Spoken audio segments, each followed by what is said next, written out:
कांके चौक पर दिन दहाड़े थाना से 100-125 मीटर की दूरी पर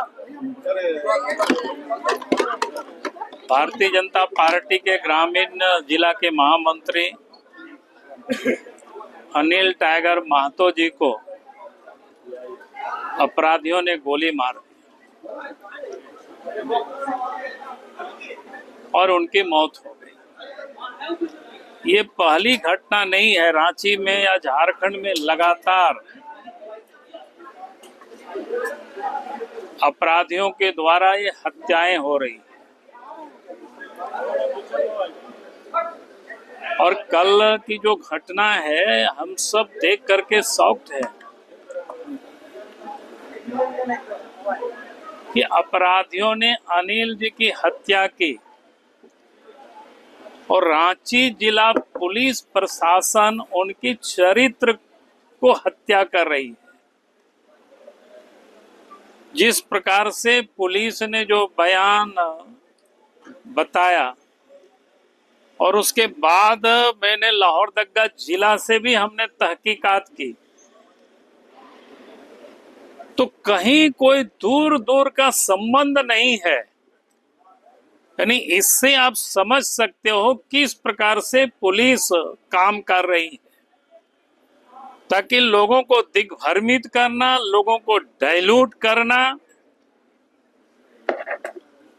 रांची पुलिस प्रशासन और झारखंड की पुलिस ने इसको बड़ी और भी उसके अधिक कारीगरी की। एक थाना भी हम गए थे, लोअर बाजार थाना में, ये क्या कहते हैं, मुफस्सिल थाना, जहां पर 5-6 लोगों को पकड़ के रखा। मैंने वहां के सिटी एसपी से पूछे, वहां पर तो थे नहीं, बोले आपने क्यों पकड़ करके रखा? कोई उत्तर नहीं था उनके पास। मैंने कहा कि एहतियात के तौर पर। भाई वो लोग निकल करके सिर्फ लोगों से हाथ जोड़ रहे थे कि आज बंदी है, आप भी बंद में समर्थन करिए। लेकिन लोकतंत्र में अगर कोई निकले जनता से हाथ जोड़ करके आग्रह करने के लिए, तो कोई अपराध वो नहीं होता है।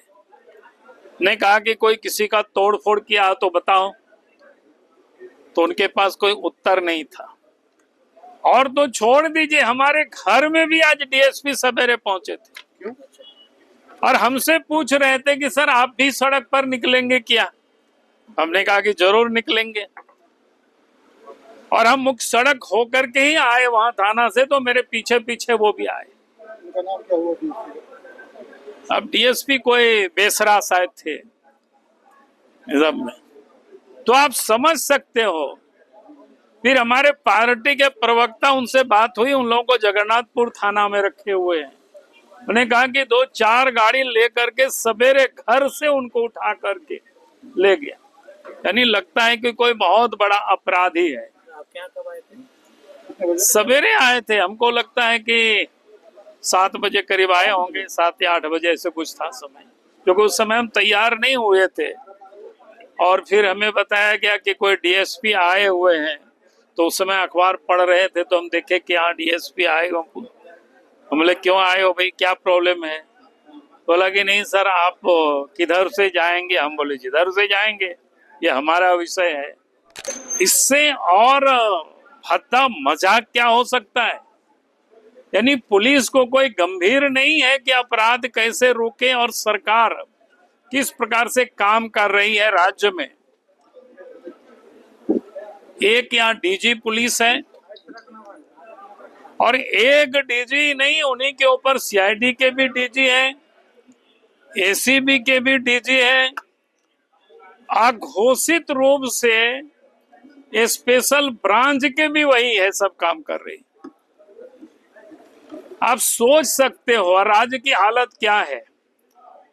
पूरे राज्य में रोज चोरी, डकैती, हत्या, अपहरण, लूट जारी है। जब एक पुलिस पदाधिकारी के पास इतने सारे काम होंगे, तो कभी भी वो न्याय नहीं कर सकता है, कभी भी वो अपराधियों को ठीक से वो देख नहीं सकता है। इसे समझ में आता है कि अपराधियों से भी ये सरकार लगता है कि पैसे वसूल कर रही है, तभी अपराधी बेखौफ होकर के राज्य में अपराध कर रही है और सरकार यानी एक प्रकार से कहीं ना कहीं उन लोगों का ये संरक्षण प्राप्त हो रहा है। इस बार तो पहला कार्रवाई तो रांची के जो सीनियर एसपी है और डीजी पुलिस है, इन लोगों के ऊपर कार्रवाई होनी चाहिए। और इन लोगों के रहते मैं नहीं समझता हूं कि कभी भी लॉ एंड ऑर्डर ठीक हो सकता है, क्योंकि इन लोगों का एक सूत्री कार्यक्रम है वसूली करना,